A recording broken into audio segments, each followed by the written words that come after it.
Hello dear students, मेरा नाम है इंद्रजीत सिंह और हम मिल रहे हैं हमारे खूबसूरत अपने प्यारे चैनल आरटी एकेडमी पर। आरटी एकेडमी पर हम करा रहे हैं फिजिक्स, केमिस्ट्री, मैथ्स और बायोलॉजी की ईयर लॉन्ग लेक्चर सीरीज, यानी पूरे साल का कोर्स करेंगे हम आरटी एकेडमी पर आपके साथ। फिजिक्स, केमिस्ट्री, मैथ्स और बायोलॉजी के बोर्ड एग्जामिनेशंस को ध्यान में रखकर हम आपको करा रहे हैं बहुत सारी अच्छी प्रिपरेशन। क्लास 12 की बारी है, ऑल्टरनेटिंग करंट चल रहा है। हमने RMS value, average value half cycle में, फुल साइकिल में देख ली थी, थोड़े बहुत सवाल कर लिए थे, फ्रीक्वेंसी के बारे में जानकारी निकाल ली थी, इक्वेशन को कंपेयर कर लिया था, ये भी देख लिया था कि जो अल्टरनेटिंग साइनसोइडल वेव फंक्शन की इक्वेशन है वो अल्टीमेटली एक तरह के एसएचएम की इक्वेशन है। और एसएचएम को ऐड और सब्ट्रैक्ट करना बिल्कुल वैसे ही होता है जैसे वेक्टर्स को ऐड और सब्ट्रैक्ट किया जाता है। तो यहां मैं पूरी डेरिवेशन पे नहीं जाऊंगा, बस आपको एक फैक्ट याद रखना है कि वेक्टर्स की तरह एडिशन होता है एसएचएम की इक्वेशंस का। फिलहाल हम कर रहे थे प्योर सर्किट्स। प्योर सर्किट में लास्ट लेक्चर में हम लोगों ने प्योर रेजिस्टिव सर्किट कर लिया था, जहां पर ये बात देखी थी कि प्योर रेजिस्टिव सर्किट में करंट और ईएमएफ दोनों का फेज एक होता है। मैं छोटा सा रिकैप दे देता हूं आपको। देखो, हमारे पास लेट्स से कि किसी तरह का कोई एसी सोर्स है और इसमें हमने कोई रेजिस्टेंस लगा दिया आर। सर्किट का ईएमएफ अगर प्रोवाइड किया गया E not sine omega T, ये स्पेसिफिक बात है कि मैंने इनिशियल फेज 0 लिया है, या सो कॉल्ड जो करंट का फेज है वही ईएमएफ का फेज है ऐसा। तो अगर मैं करंट के बारे में बोलूंगा तो आप कहोगे E divided by R, resistance से डिवाइड करोगे पोटेंशियल डिफरेंस को तो आ जाएगा आपका करंट। इंपॉर्टेंट है कि आप E की value E not sine omega T लिखें और रेजिस्टेंस से डिवाइड कर दें। ये जो value E not by T है टाइम से डिपेंडेंट नहीं है, तो हम इसी वैल्यू को I नॉट लिख देते हैं और फिर लिखेंगे बेटा साइन ओमेगा टी, इस तरह से। और आप देखें साइन का फंक्शन ईएमएफ भी है, साइन का फंक्शन करंट भी है, दोनों का साइन का आर्गुमेंट यानी कि इक्वेशन का फेज बिल्कुल सेम है। और सेम है तो हम फेज एंगल्स बनाते हैं, हम कहते हैं इसे फेजर डायग्राम।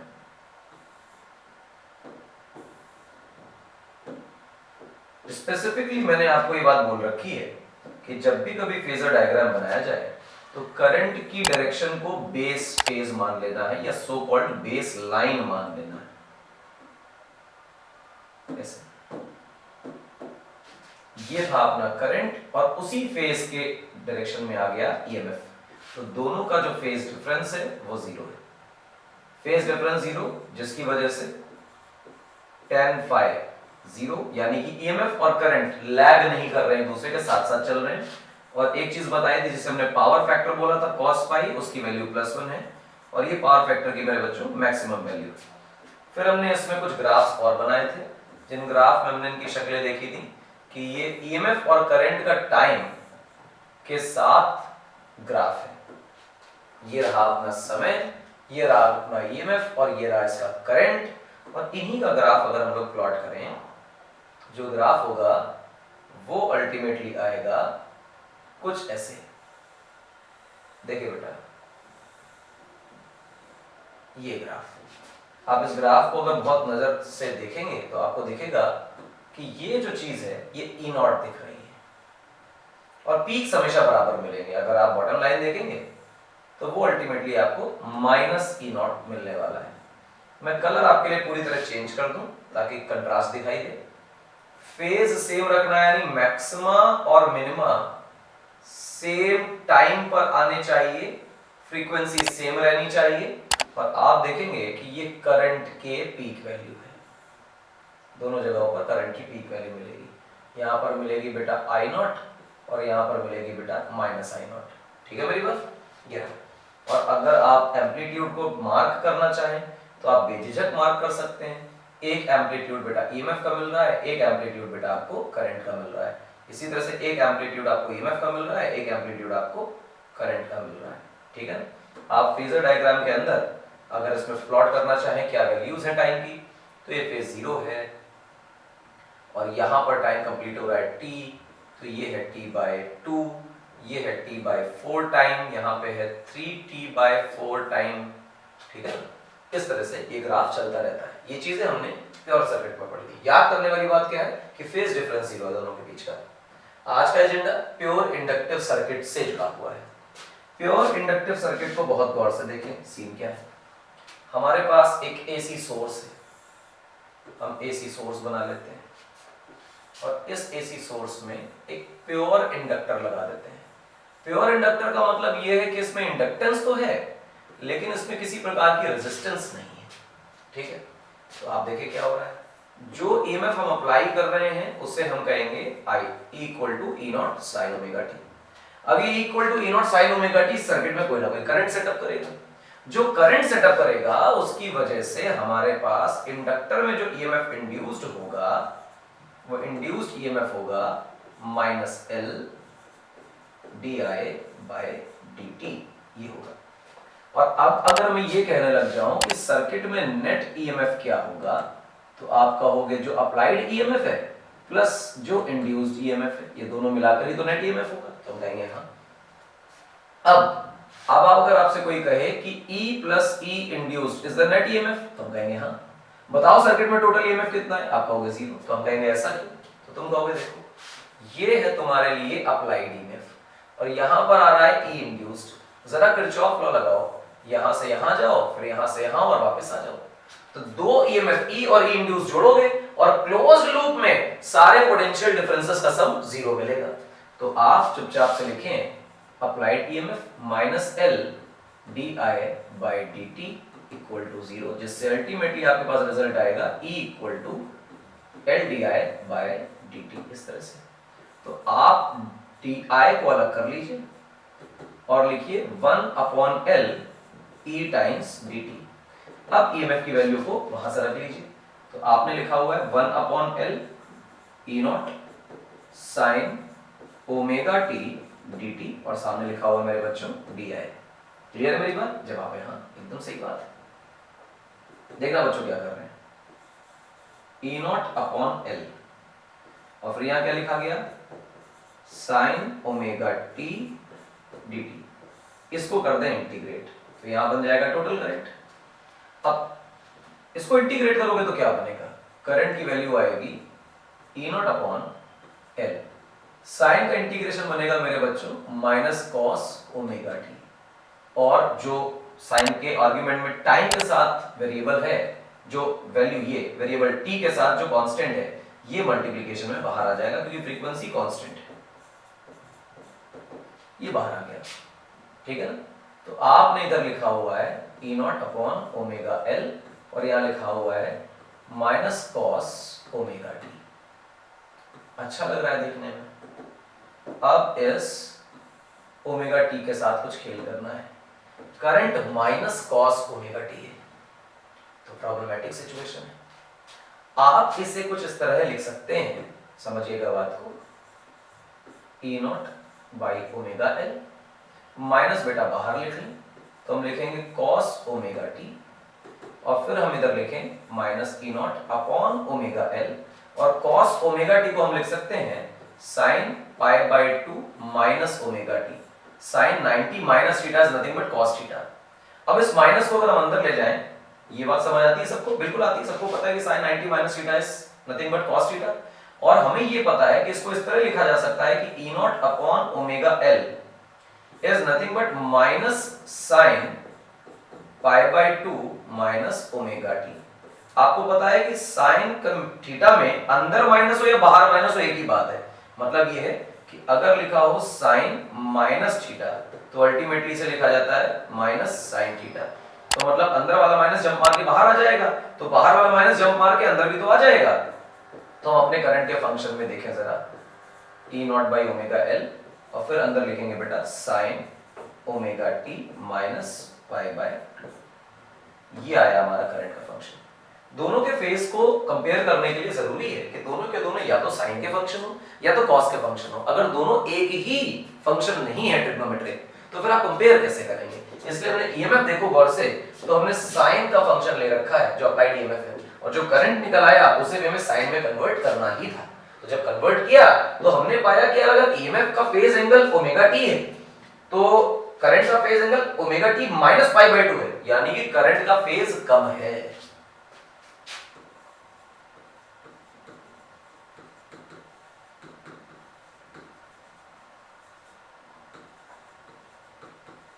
करंट का फेज कम है। तो फाई ऑफ ईएमएफ अगर लिखा जाएगा तो हम लिखेंगे ओमेगा टी, और फाई ऑफ करंट लिखा जाएगा तो हम लिखेंगे omega T minus pi by 2। और हम कहेंगे दोनों के बीच का फेज डिफरेंस तो बताओ, तो तुम कहोगे omega T minus omega T plus pi by 2। कैसे किया, इससे इसको घटा दिया, माइनस करने पे माइनस और ये पाई बाय 2 प्लस हो जाएगा। ओमेगा टी से ओमेगा टी कट जाता है, आपके सामने जो फेज डिफरेंस बेटा निकल कर आता है that comes out to be nothing but pi by 2। ये रहा। क्लियर है मेरी बात? थोड़ा आसान टॉपिक है, आसानी से हो गया होगा। जो इंटीग्रल मैंने आपको बताया ये विधि बहुत अच्छी है, स्टैंडर्ड है, अगर इसे फॉलो करेंगे तो पेपर में एक भी नंबर नहीं कटेगा। पूरा जो लिखाया है that's very important to know कि ये कैसे लैग करता है। हम किताबों में क्या करते हैं, जनरली हम अपने कोर्स में रख लेते हैं कि ईएमएफ जो है वो लीड करता है करंट को, और करंट जो है वो लैग करता है ईएमएफ से 90 डिग्री के फेज एंगल से, अगर हम प्योर इंडक्टिव सर्किट चूज कर लें तो। अच्छा, अच्छी बात है, बहुत बढ़िया। ये जो ओमेगा एल निकल के आया इसका क्या ड्रामा है, इसके ड्रामे पर भी जाएंगे, अभी समझाते हैं, थोड़ा थोड़ा समझाते हैं। फिलहाल अगला जो टर्म है that is phasor diagram. That's very important भैया, फेजर डायग्राम तो बनाना ही है। तो आ जाओ साहब, सबसे पहले फेजर डायग्राम पे आओ। ये रहा आपका कुछ, और आप जहां है करंट वहां माने बेस लाइन, और आप ये जानते हैं कि जो ईएमएफ है वो आगे है, तो आप लिखेंगे बाई पाई बाई 2, और जो करंट है वो बेटा पीछे है बाई पाई बाई 2। ठीक है, तो हमने क्या कर रखा है, करंट के फेज को माना है बेस लाइन, यानी करंट तो हमारा यही है, तो हम करंट को यही विचार कर लेते हैं। जरा इसी दिशा में करंट का विचार कर लेते हैं, और ऊपर बनाते हैं ईएमएफ को। देखो करंट यहां बनाया और ईएमएफ यहां बनाया, तो अगर आप एंटी क्लॉकवाइज घूमेंगे तो आपको पता चलेगा कि पाई बाय 2 का फेज डिफरेंस है दोनों के बीच। ऊपर वाले फेज को हम पॉजिटिव मानते हैं और कहते हैं कि फेज ज्यादा है, आगे है, लीड कर रहा है। पीछे वाले फेज को हम कम मानते हैं तो हम कहते हैं कि भाई लैग कर रहा है। तो ये रहा। अब यहां पर सीन सुने क्या है, हम ये कहना चाहते हैं बेटा कि जब भी कभी इस तरह का ग्राफ दिखाई दे तो आपके विचार में क्या आना चाहिए, आपके आचार विचार भी बताते हैं क्या आने चाहिए। आप इस प्रकार की बातें करेंगे, देखना बच्चा, हम ये ग्राफ समय और ईएमएफ और करंट का बनाया करते थे। आपने अचानक क्या किया बच्चा, आपने यहां पर ग्राफ ईएमएफ का बना दिया इस तरह का। ईएमएफ का ग्राफ बनाने से ये बात मालूम चली, या चलो करंट का ग्राफ बना लेते हैं, करंट को क्योंकि हमने जीरो बनाना है, ग्राफ तो सही था।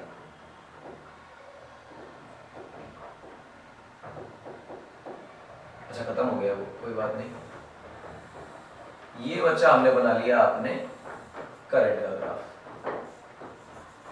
ये येलो वाला कौन है बेटा, करंट। अब मान लो हमने ये लिया,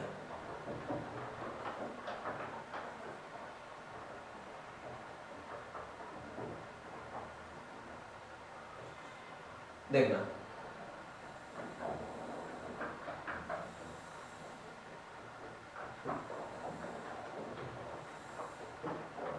देखो बेटा बहुत गौर से, ये जो पिंक वाला बनाया है ये बेटा ईएमएफ के बारे में आपको जानकारी दे रहा है। पिंक वाला है ईएमएफ और येलो वाला है करंट।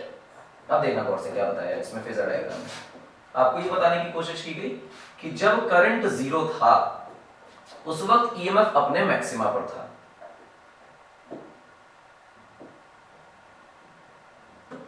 जब करंट जीरो है तो ईएमएफ अपने मैक्सिमा पर है, तो इसका मतलब ये है कि इसके जीरो होने पर भाई साहब मैक्सिमम है, और हमें पता है कि जीरो से 1 जाने में पाई बाय 2 का अंतर आता है साइन और कॉस के ग्राफ में। तो आपको ये देखना चाहिए कि जिस वक्त करंट जीरो है उस साइन के ग्राफ को 0 से 1 जाने में पाई बाय 2 का फेज चलना पड़ेगा। इसका मतलब करंट के जीरो होने पर अगर वो पहले से 1 है तो 90 डिग्री आगे है ईएमएफ। तो जब ईएमएफ ड्रॉप होकर के 0 पे आएगा उसके करस्पॉन्डिंग करंट मैक्सिमा पे जाएगा। जब ईएमएफ दोबारा ऑपोजिट साइड में मैक्सिमा पे जाएगा तब करंट फिर 0 हो जाएगा। जब ईएमएफ दोबारा जीरो होगा तो करंट अपने ऑपोजिट साइड में मैक्सिमम में जाएगा, फिर करंट जीरो हो जाएगा, ईएमएफ अपने पॉजिटिव साइड में मैक्सिमम पर जाएगा। तो हमेशा ये 90 डिग्री का फेज डिफरेंस चलता रहेगा और जहां पर आपने जीरो फेज मान रखा है वहां पर हमारा ईएमएफ हमेशा आगे रहेगा और करंट हमेशा पीछे रहेगा। ये ग्राफ चलता रहेगा। सोचने वाला विषय है कि मैंने ईएमएफ का मैग्नीट्यूड ज्यादा दे रखा है और करंट का मैग्नीट्यूड कम दे रखा है। उसका सिंपल लॉजिक है कि ईएमएफ का मैग्नीट्यूड ज्यादा ही रहेगा और करंट का कम ही रहेगा। उसका कारण है कि E अपॉन R या E upon something reactance is nothing but current. तो डिवाइड करके करंट निकालना है तो जनरली वो ग्राफ का मैग्नीट्यूड छोटा रहने वाला है। कुछ इस तरह की बात है। तो इसके बाद इसमें जो point to be noted type की चीज है माय लॉर्ड, वो ये है कि जो फेज डिफरेंस आप नोट करते हैं दैट इज नथिंग बट π/2। और यहाँ पे कुछ टर्म इस्तेमाल किए जाते हैं, वो ये है कि in pure inductive circuits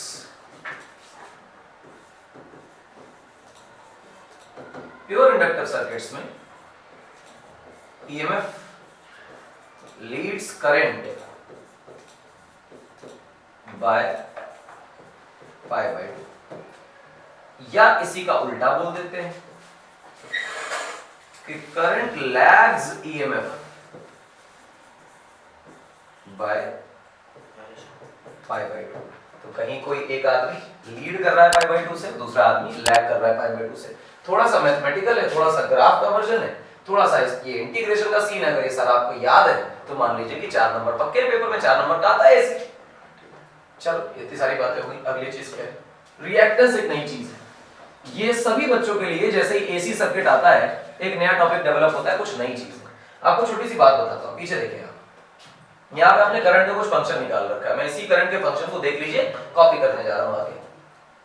हमने लिख लिया था कि करंट का फॉर्मूला था E not upon omega L into sine omega t minus π/2। मैंने फेज डिफरेंसेस के बारे में काम चलाऊ बातें कर ली थी। ठीक, फेज डिफरेंस के बारे में काम चलाऊ बातें कर ली थी, उसको छोड़ दिया था। अब अगर तुम बहुत गौर से देखो बेटा तो ये जो साइन वाला टर्म लिखा है ये डायमेंशनलेस है।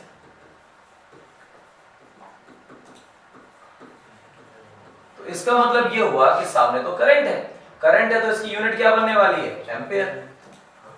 तो इसका मतलब ये कि ये जो क्वांटिटी मैंने गोले में लिखी हुई है that is E not upon omega L, इस पूरे तमाशे की जो यूनिट होनी चाहिए वो अल्टीमेटली एम्पियर ही बननी चाहिए। अगर ये यूनिट एम्पियर ही बन रही है और सामने तुम्हें ऊपर की दिशा में वोल्ट दिखाई दे रहा है तो फिर इसका मतलब ये हुआ कि नीचे वाला डब्बा जो ओमेगा L है इसे ओम होना पड़ेगा। क्लियर है मेरी बात? ओम होना पड़ेगा। ये जो ओमेगा L है ये बेसिकली कहला रही है reactance of the circuit. Sir resistance क्यों नहीं बोल रहे हैं?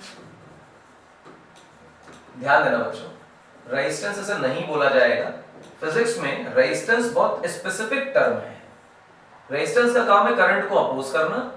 दुनिया में ऐसे बहुत सारे डिवाइसेस हैं जो रेजिस्टेंस के जैसे करंट को अपोज कर सकते हैं, लेकिन रेजिस्टेंस का अपोज करना है एनर्जी को कंज्यूम करके, और इंडक्टेंस का इस्तेमाल करके हम एनर्जी स्टोर कर लेते हैं इलेक्ट्रिक से मैग्नेटिक फॉर्म में और करंट को अपोज करते हैं। दोनों का मैकेनिज्म अलग है। करंट को अपोज करने की जो प्रॉपर्टी है वो एक्चुअली रिएक्टेंस कहलाती है, और ये अगर एनर्जी कंज्यूम करके की जा रही है तो वो रेजिस्टेंस है। ये अगर इलेक्ट्रिकल को मैग्नेटिक में कन्वर्ट करके की जा रही है तो वो इंडक्टेंस की या इंडक्टर की रिएक्टेंस है। यही कैपेसिटर में क्या होगा, इलेक्ट्रिक फील्ड में एनर्जी स्टोर हो जाएगी तो वो भी रिएक्टेंस कहलाएगी, लेकिन वो कैपेसिटिव रिएक्टेंस कहलाएगी। तो ये जो है रिएक्टेंस ऑफ द सर्किट है। बेसिकली इस ओमेगा L को हम नाम दिया करते हैं इंडक्टिव रिएक्टेंस। क्या नाम देते हैं बेटा? Inductive reactance. इंडक्टिव रिएक्टेंस ये बता रही, पहली बात तो रिएक्टेंस का मतलब करंट को अपोज करने की ताकत है, सिंपल। इंडक्टिव का मतलब ये है कि ये इंडक्टर की प्रॉपर्टी है, यानी इंडक्टर में जो रिएक्टेंस मिलेगी यूनिट वही ओम रहने वाली है, कोई अंतर नहीं है उसमें, वो ये। अच्छा, ओमेगा L है। ओमेगा की चर्चा करो। तुम जानते हो कि ओमेगा की वैल्यू 2π/T होती है या सिंपली 2πf होती है। तो अगर तुम इस जीटा L, ये x नहीं है, कुछ लोग गलत भी पढ़ लेते हैं, तो ये जीटा L है। Zeta L is omega L, इसी को हम बोल रहे हैं बेटा इंडक्टिव रिएक्टेंस।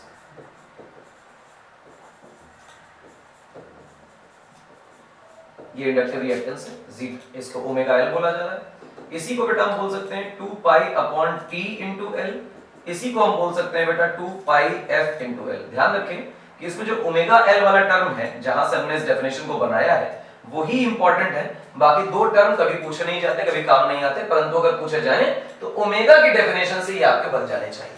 इस पूरे की कहानी ओम्स यूनिट में आने वाली है, दैट्स वेरी इंपॉर्टेंट। और काम क्या है इसका? करंट के चेंज को अपोज करना, नथिंग स्पेशल। ये है रिएक्टेंस। चलो पीछे आते हैं, इसमें देखें फेज डिफरेंस की बातें हैं। हमने फेज डिफरेंसेस में दो बातें बहुत इंपॉर्टेंट बोली थी, आपको याद होगी। हमने अभी शुरुआत में बोला था कि एक tan phi नाम की चीज जो कि ये बताने की कोशिश करे कि दोनों के बीच में फेज डिफरेंस कितना है, वो बहुत इंपॉर्टेंट होती है। और पावर फैक्टर बहुत इंपॉर्टेंट होता है cos phi की वैल्यू। तो अगर आपसे कहा जाए tan phi कितना है, क्योंकि फेज डिफरेंस जो है बेटा वो 90 डिग्री का है, तो tan pi by 2 आप जानते हैं कि tan pi by 2 इंफिनिटी आता है, tan 90 is nothing but infinity।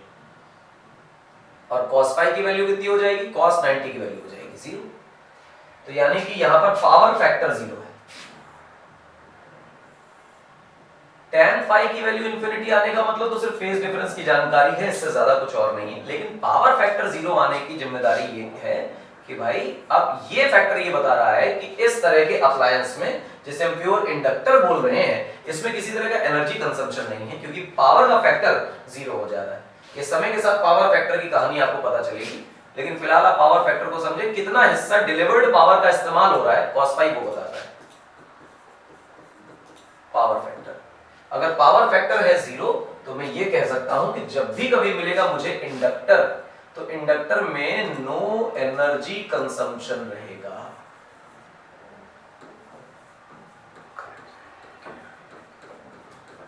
Energy का कोई कंजम्पशन नहीं है। अगर एनर्जी कंज्यूम नहीं की जा रही है, इसका मतलब सीधा सा ये है कि इंडक्टर में एनर्जी स्टोर हो जाएगी और वो एनर्जी दोबारा रिट्राइव हो जाएगी, उसका कोई इस्तेमाल नहीं, कोई लॉस नहीं होगा। इस तरह का करंट सर्किट में अगर हम फ्लो करा रहे हैं कि इस अप्लायंस में करंट जा भी रहा है, पूरे सर्किट में फ्लो, लेकिन अप्लायंस इस करंट से कोई एनर्जी कंज्यूम नहीं कर रहा, तो हम ऐसे करंट को कहने लग जाते हैं वॉटलेस करंट। हर साल एग्जाम में एक नंबर का ये सवाल आता है कि what is wattless current. Wordless current is such a current which is flowing through a conductor or a device such that there is no power consumption in the device। तो हम कहेंगे ऐसा करंट wordless current। काफी सारी बातें हो गई हैं प्योर इंडक्टर के अंदर, और ये बात आपको जरूर याद रखनी है, this thing is very important, तो दिमाग में रखें। तो करंट का फॉर्मूला भी आखिरी में लिख ही लेते हैं, तो ये बनेगा बेटा E not by zeta L into sine अंदर ओमेगा टी माइनस बच्चा पाई बाय 2। ये बन गया अपना करंट का फॉर्मूला। अब जीटा एल के टर्म में चीजें याद रखेंगे तो सुंदर लगेंगी, अच्छी लगेंगी, आराम से आएंगे। चलो प्योर एल सर्किट हो गया, अब चर्चा करते हैं प्योर सी सर्किट की। What is pure C circuit? Pure capacitive circuit. तो सर्किट प्योर कैपेसिटिव है, इसका मतलब ये है कि सर्किट में सिर्फ और सिर्फ कैपेसिटेंस ही है, दूसरा कुछ और नहीं। तो इसका मतलब ये हुआ कि मुझे किसी तरह से एक एसी सोर्स जुटाना है और फिर इसमें कोई ना कोई कैपेसिटेंस लगाना है, और ये कैपेसिटेंस लगाकर ये कहना है कि इसका कैपेसिटेंस मान लो C है। अप्लाइड वोल्टेज कुछ भी मान लिया जाए और ये कह दिया जाए कि इस पे इस वक्त चार्ज Q और इधर चार्ज माइनस Q। तो अगर मैं सर्किट में करंट कहने लग जाऊं तो ऐसा कहूंगा कि करंट का फॉर्मूला होगा बच्चा dQ बाय dt। ये करंट का फॉर्मूला होगा। क्लियर है मेरी बात? अच्छा, अगर ये करंट का फॉर्मूला है तो मुझे ये बताओ कि चार्ज क्या होता है। तुम कहोगे चार्ज का फॉर्मूला तो होता है CV। तो हम कहेंगे बात तो बिल्कुल बिंदास है, तुम्हारी बात जम भी रही, अच्छी। अब अगर मैं कहूं कि वोल्टेज क्या है, तो वोल्टेज CV, V की जगह हम E लिख लेते हैं तो अच्छा लगेगा, देखना V की जगह हम लोग E लिख लेते हैं, तो हम लिखेंगे what is charge, charge is nothing but C into E, ये लिख लिया। तो करंट का फॉर्मूला बेटे क्या बना, हम लिखेंगे D divided by dt C into E, not E not E, ऐसे। अब अप्लाइड वोल्टेज के बारे में बात करो तो अप्लाइड वोल्टेज मान लो लिख लिया हमने E not sine omega T, ये अप्लाइड वोल्टेज है। हमेशा अप्लाइड वोल्टेज को E not sine omega T मान लो, कोई बुराई नहीं। चाहो तो करंट को I not sine omega T मान लो, उसमें भी कोई बुराई नहीं, उल्टा करके सॉल्व करोगे तो भी EMF पीछे आ जाएगा इसमें। तो ये रहा बाहर, अंदर लिखा गया बेटा d by dt of E। तो करंट का फॉर्मूला ये बन गया। हमने करंट को बच्चा यहां रखा, सामने रखा E, ये C, d by dt of E। अब E की जगह क्या लिखना है, जो फंक्शन उसका लिखा हुआ है, that is E not sine omega t, लिखा E not sine omega t। क्या करें बच्चा, गौर से देखो, C बाहर, E नॉट बाहर, पीक वैल्यू है, कांस्टेंट है, निकल जाएगी बाहर डिफरेंशिएशन की। डिफरेंशिएट कैसे करोगे मेरे बच्चों, साइन ओमेगा t को। और अब आपके लिए आ गया C E नॉट, और डिफरेंशिएट करोगे तो बेटा बनेगा cos ओमेगा t, और डिफरेंशिएशन में जो फंक्शन के साथ मल्टीप्लिकेशन में होता है वो बेटा बाहर आ जाता है। तो आपके करंट का फॉर्मूला बना C omega epsilon not cos omega t। पर अभी अभी हम लोग ये करके आए हैं कि अगर फंक्शन सेम ट्रिग्नोमेट्रिक रेशियो में ना लिखे हो तो हमें चाहिए कि उन्हें सेम रेशियो में बना लिया जाए। तो आप लिखेंगे omega C into epsilon not into sine omega t plus pi by 2। Phase आगे ही ले जाना है, करंट या ईएमएफ उल्टे नहीं चल रहे हैं, फेज हमेशा आगे ही बढ़ रहा है, इसलिए हमेशा फेज को पाई बाई 2 प्लस ओमेगा t लिखें। आप देखें जरा, कंपेयर करें इन दोनों इक्वेशंस को, तो इन दोनों इक्वेशंस में आपको दिखाई देगा कि जो फेज ऑफ ईएमएफ है वो बेटा ओमेगा t है, और इसी की जगह अगर आप देखें कि जो फेज है ऑफ करंट उसको देखें तो वो omega t plus pi by 2 है। कौन आगे है, करंट आगे है, कौन पीछे है, ईएमएफ पीछे। तो हम लिखेंगे कि इस सर्किट में करंट आगे है, और क्या लिखेंगे, लिखेंगे ईएमएफ बेटा इस सर्किट में पीछे। इंपॉर्टेंट है, दिमाग में रखें, अच्छी चीज बताइए। अब ये जो चीज लिखी गई इससे आपको दिमाग में रखना है, रिकॉल रखना है, हमेशा रिकॉल करते रहें इसे, ताकि ये बिल्कुल मेमोरी की तरह सेट हो जाए कि इंडक्टर होगा तो ईएमएफ आगे होगा, करंट पीछे होगा। कैपेसिटर होगा तो करंट आगे होगा और ईएमएफ पीछे होगा। डिफरेंस कितने का है, डिफरेंस बराबर पाई बाय 2, उतना ही डिफरेंस है जितना इंडक्टर लेके आया था। दो बातें लिखनी होती थी हमें, याद करो जरा। अभी थोड़ी देर पहले भी बोला था कि एक लिखना होता था बेटा tan फाई और एक लिखना होता था बेटा cos फाई। तुम जानते हो कि जो ये डिफरेंस आया है, जैसे हम फेज डिफरेंस बोल रहे हैं, वो पाई बाय 2 है। तो यहां लिखोगे मेरे बच्चों tan पाई बाय 2, 90 की वैल्यू तो इनफाइनाइट है, बाहर में जाए, cos पाई बाय 2, तो cos पाई बाय 2 अल्टीमेटली 0 आ जाएगा। तो आपने उसे 0 कर लिया, ये लिखा बिल्कुल बिंदास तरीके से। आप जान रहे हैं, अभी अभी थोड़ी देर पहले बोला कि cos फाई अल्टीमेटली डिनोट किसे करता है बेटा, ये करता है पावर फैक्टर को डिनोट करता है। अगर दुनिया पावर फैक्टर को डिनोट कर रही है और हमारे पास फेज डिफरेंस 90 डिग्री या पाई बाय 2 होने की वजह से cos फाई 0 है, इसका मतलब पावर फैक्टर 0 है। पावर फैक्टर 0 है, इसका मतलब जो तुम्हारा कैपेसिटेंस है ये कोई पावर कंज्यूम नहीं करता, no power consumption. Power consumption ना होने का मतलब एनर्जी कंज्यूम नहीं कर रहा। कंज्यूम ना करने का मतलब ये नहीं कि एनर्जी ले नहीं रहा है, एनर्जी ले रहा है, उसे अपने पास स्टोर कर रहा है। जब चाहेंगे इसकी इलेक्ट्रिकल एनर्जी का इस्तेमाल दोबारा से करंट के लिए कर लेंगे और उस करंट से दोबारा मैग्नेटिक फील्ड बना लेंगे। इसका मतलब ये कि यहाँ की एनर्जी डिसिपेट नहीं हो रही है। और फिर ऐसा करंट जो कि सर्किट में हो, अप्लायंस के थ्रू जा रहा हो, किसी कंपोनेंट के थ्रू जा रहा हो, उस करंट की वजह से कोई एनर्जी कंजम्पशन डिसिपेशन ना हो रहा हो, उसे हम बोलते हैं वॉटलेस करंट। यानी प्योर इंडक्टिव और प्योर कैपेसिटिव सर्किट में वॉटलेस करंट फ्लो होते हैं। फिलहाल करंट की इक्वेशंस को बहुत गौर से देख लीजिएगा, उसके बाद हम लोग आगे बढ़ेंगे। चलो सबसे पहले करते हैं फेजर डायग्राम। फेजर डायग्राम में दिमाग क्या लगाना है, कुछ खास नहीं। आपको पता है कि जिस दिशा में करंट होता है उसको बेस लाइन मानते हैं, वरना आपको बेवजह किसी इनिशियल फेज में अटकना पड़ेगा। ये मान लीजिए कि आपने करंट का फेज माना हुआ है, तो करंट तो हमारा 90 डिग्री आगे है, अभी फेज में देखा हम लोगों ने, और ईएमएफ पीछे है। तो पीछे का मतलब हमें करंट को बनाना है करंट की दिशा में, जहां हमने बेस लाइन में बना रखा था, इसको नहीं चेंज करना। मगर जो ईएमएफ है वो पीछे आ जाएगा। तो जब आप इसको ऐसे क्लॉकवाइज घुमा देंगे तो फेज डिफरेंस को बेटा पाई बाय 2 बता देंगे और कहेंगे क्योंकि फेज डिफरेंस पाई बाय 2 है और ईएमएफ क्लॉकवाइज घूमने पर मिल रहा है तो ईएमएफ पीछे है और करंट आगे है। दो स्टेटमेंट लिखेंगे बेटा यहाँ पे, current leads EMF by pi by 2, या इसी का दूसरा वर्जन लिखेंगे कि EMF leads current by pi by 2। Current और ईएमएफ के लैग, और ईएमएफ लैग्स लिखना था, लीड लिख दिया है गलती से, इधर लैग्स लिखना है। लैग करने का मतलब पीछे रह जाना। जिस तरह से कभी कभी लाइव मैच आता है, उसमें किसी एक टीवी में पहले बॉल आ जाती है, दूसरी टीवी में बाद में आती है, 1-2 सेकंड का गैप रहता है, इसको बोलते हैं लैग करना। कहीं सिग्नल पहले आ रहा है, कहीं सिग्नल बाद में आ रहा है। इस लैग करने को अगर आप मैथमेटिकली समझना चाहें तो इस तरह समझ सकते हैं।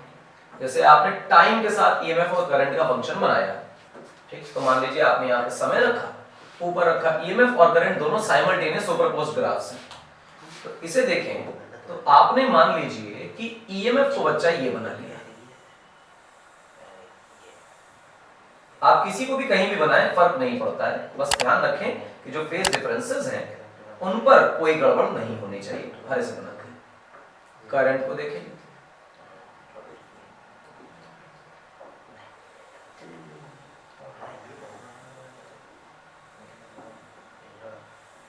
इस तरह से बन गया ग्राफ। अब आप देखिए बेटा, ये देखो, ये जो पीक बन रहे हैं, ये पीक्स हमारे करंट के ग्रीन वाले, और अगर तुम इस पीक को देखोगे तो ये हमारा ईएमएफ का पीक है। आपको दिखाई दे रहा है करंट की वैल्यू कम है, पीक वैल्यू ईएमएफ की ज्यादा है। वो लॉजिकल भी है, कल भी किया था, आज भी कर रहे हैं, पहले भी कर चुके हैं कि करंट का पीक नीचे ही दिखाना है, ईएमएफ का पीक ऊपर ही दिखाना है। दूसरी खास बात, आप दोबारा से इसे अगर गौर करेंगे तो जिस वक्त आपको ईएमएफ ये ऑरेंज वाला 0 पे दिखाई दे रहा है, साइमल्टेनियस आपको करंट अपने मैक्सिमा पे दिखाई दे रहा है। साइन का ग्राफ 0 और मैक्सिमा पे होने के लिए पाई बाई 2 का फेज डिफरेंस घूम जाता है, यानी जिस वक्त ईएमएफ 0 है उस वक्त पहले से करंट अपने मैक्सिमा पर है। तो ग्राफ में ईएमएफ अपने 0 से स्टार्ट करेगा और करंट अपने मैक्सिमा से स्टार्ट करेगा। इसी बात को बोलते हैं कि करंट लीड कर रहा है अपनी मैक्सिमम वैल्यू पर। करंट पाई बाई 2 फेज पहले पहुंच जा रहा है, और जो ईएमएफ है वो पाई बाई 2 फेज बाद में पहुंच रहा है। देखो, पाई बाई 2 बाद में पहुंचा। इस तरह से हम लोग ग्राफ बना देते हैं दोनों के, और फेज डिफरेंस लिख लेते हैं। तो फेज डिफरेंस हमने लिख लिया है, कोई चमत्कार तो नहीं है। तो pi by 2 is the phase difference, delta phi, इस प्रकार से लिखेंगे। क्लियर है मेरी बात? बिल्कुल आसान है, दिमाग में रखेंगे। वाटलेस करंट फ्लो करता है, पावर कंजम्पशन नहीं होती। अब चर्चा करते हैं रिएक्टेंस की। रिएक्टेंस से पहले मैं इस ग्राफ को फिर से दिखाना चाहता हूं, इस इक्वेशन को देख लो दोबारा एक बार, और इसी चीज को हम दोबारा करते हैं आगे। रिएक्टेंस ऑफ द सर्किट, इसका मतलब सर्किट में जो कंपोनेंट लगा है which is nothing but a pure capacitor, वो सर्किट में करंट को अपोज करने की क्या टेंडेंसी रखता है। तो देखो, करंट का हमने फॉर्मूला लिखा है omega C into E not, और अंदर लिखा है sine omega T plus pi by 2। ये प्लस पाई बाई 2 हो, माइनस पाई बाई 2 हो, भाड़ में जाए, वो हमें सिर्फ ये बता रहा है कि करंट आगे है या ईएमएफ आगे है। What is the phase angle of current and EMF. मुख्य मुद्दा इससे तुम गौर करो, देखो गौर करो, ये डायमेंशनलेस है, ये बेटा डायमेंशनलेस है। तो अल्टीमेटली लेफ्ट हैंड साइड पे तुम्हें करंट मिल रहा है which has the dimension of ampere only. तो इसका मतलब ये हुआ कि जो तुम्हें राइट हैंड साइड पे मिल रही चीज है जिसमें डायमेंशन है, इसकी डायमेंशन भी क्या बननी चाहिए बेटा? एम्पियर। तो यानी कि एप्सिलॉन नॉट ओमेगा सी की जो डायमेंशन है वो कितनी बनेगी बेटा? एम्पियर की बनेगी। अच्छा, एम्पियर को अगर तुम देखो तो एप्सिलॉन नॉट अपॉन एम्पियर आएगा, तभी तो ये 1/ओमेगा सी बनेगा। और अगर एप्सिलॉन नॉट को देखो या ई नॉट को देखो तो अल्टीमेटली ये वोल्टेज था, क्योंकि पोटेंशियल डिफरेंस है। तो वोल्ट अपॉन एम्पियर जो निकल कर आएगा वो निकल के आएगा 1/ओमेगा सी। अरे वोल्ट अपॉन एम्पियर तो ओम होता है, तो इसका मतलब ये हुआ कि जो 1/ओमेगा सी होता है इसकी यूनिट बनती है ओम। क्लियर है मेरी बात? 1/ओमेगा सी क्या बन रहा है? ओम। इस 1/ओमेगा सी को हम लोग नाम देते हैं जीटा सी। 1/ओमेगा सी, ये बन गया बेटा आपके लिए ओमेगा सी, और इसकी यूनिट क्या बनेगी बेटा? ओम। इसे हम एक स्पेसिफिक नाम देंगे जिसका नाम है कैपेसिटिव रिएक्टेंस। ये बन गया बेटा हमारे लिए कैपेसिटिव रिएक्टेंस। अब तुम इस जीटा सी की चाहो तो ये 1 बाई ओमेगा सी वैल्यू लिखो, चाहो तो 2 pi by T into C value लिखो, चाहो तो 2 pi F into C value लिखो। दैट डिपेंड्स कि आप ओमेगा के टर्म में आंसर करना चाहते हो या फ्रीक्वेंसी और टाइम पीरियड के टर्म में आंसर करना चाहते हो। तो ये सारे फॉर्मूलाज आपके दिमाग में रहने चाहिए। आपको एक बात जरूर दिखाई देगी कि यहाँ पर अगर मैं फ्रीक्वेंसी को बढ़ा देता हूँ तो मेरे लिए जीटा सी की वैल्यू घट जाती है, यानी कैपेसिटेंस जो है वो ज्यादा फ्रीक्वेंसी के करंट पर उतना ज्यादा रिएक्टेंस या opposition to the current show नहीं कर पाता। लेकिन इसके बजाय अगर यही काम हम लोग कर रहे होते इंडक्टिव रिएक्टेंस में, तो इंडक्टिव रिएक्टेंस में गौर से देखो, यहां पर फ्रीक्वेंसी के बढ़ाए जाने पर जीटा एल बढ़ जाता। इसका मतलब ये होता कि फ्रीक्वेंसी बढ़ने पर rate of change of flux बढ़ जाता, तो इंडक्टेंस की प्रॉपर्टी ज्यादा शो होती, करंट को ज्यादा स्ट्रांगली अपोज किया जाता। यही चीज कैपेसिटेंस उतना अपोज नहीं कर पाता, यानी जब भी कभी कैपेसिटेंस अपोज करेगा तो कम फ्रीक्वेंसी के करंट को ज्यादा अपोज कर पाएगा, ज्यादा फ्रीक्वेंसी के करंट को कम अपोज कर पाएगा। इंडक्टर होगा तो ज्यादा फ्रीक्वेंसी के करंट को ज्यादा अपोज कर पाएगा, कम फ्रीक्वेंसी के करंट को कम अपोज कर पाएगा। ये इंपॉर्टेंट बातें हैं, दिमाग में सेटल कर लीजिए। अच्छा साहब, ठीक ठाक बातें हो गई। अब जो चीज याद रखनी है वो मैंने याद रखने के लिए आपको दे रखी है, that is phase angles to be remembered. कैसे याद रखोगे, गौर से देखना। प्योर रेजिस्टर होगा तो फेज एंगल 0 मिलेगा, किनके बीच, तो एक इंपॉर्टेंट बात है, between EMF and current. Net EMF और करंट के बीच का फेज है, ये ध्यान रखना। जो भी लिख रहे हैं वो क्या लिख रहे हैं, नेट ईएमएफ और करंट के बीच का फेज। अब अगर प्योर एल होगा तो भी फेज डिफरेंस 90 पाई बाय 2 या 90 डिग्री का है, और प्योर सी होगा तो भी फेज डिफरेंस पाई बाय 2 या 90 डिग्री का है। परंतु अगर प्योर है सर्किट, इंडक्टेंस है तो ईएमएफ लीड करेगा, प्योर है सर्किट और कैपेसिटेंस है तो ईएमएफ लैग करेगा और करंट लीड करेगा। ये रही आपकी story pure inductive, pure capacitive और प्योर रेजिस्टिव सर्किट्स की। सारी जानकारी मैंने आपको ग्राफ की, रिएक्टेंस की और लैग और लीड करने की, उसके टाइम के फंक्शन की, फेजर डायग्राम की, मैंने आपको प्योर सर्किट्स की पूरी तरह दी। ये सारी जानकारी आपके दिमाग में अब सेटल हो जानी चाहिए। इसके बाद कॉम्बिनेशन ऑफ सर्किट्स के बारे में बात करेंगे, यानी LR circuit, RC circuit, LRC circuit और आखिरी में एलसी ऑसिलेशंस। ये कॉम्बिनेशन ऑफ सर्किट जो हैं ये हम करेंगे बच्चा अगले टर्म पे, यानी अगले वीडियो में। आज के लिए हम यहाँ पर टॉपिक्स को रोक लेते हैं, और ये बहुत खास टॉपिक्स हैं, इनको आप डाइजेस्ट करिए। इनकी डेरिवेशंस ज्यादा जगह कराई नहीं जाती हैं। आप स्कूल लेवल पे अगर पढ़ाई कर रहे हैं तो स्कूल लेवल्स में ये फैक्ट रटाकर छोड़ दिया जाता है। मैंने आपको डेरिवेशन कराई है, पेपर में आती है, इंपॉर्टेंट है। लेक्चर को यहाँ कंक्लूड करते हैं, कहानी को खत्म करते हैं, और अब मिलेंगे अपनी लास्ट स्लाइड में। Thanks for watching again and again. हमें पूरा देखते रहिए, पूरे साल फिजिक्स, केमिस्ट्री, मैथ्स और बायोलॉजी की one of the best faculties of the city आपके लिए आरटी एकेडमी पर लाई है। पूरे साल का बोर्ड एग्जामिनेशंस को ध्यान में रखते हुए लेक्चर सीरीज। मिलेंगे अगले लेक्चर में एसी सर्किट के कॉम्बिनेशंस ऑफ कंपोनेंट्स के साथ। Till then, thank you.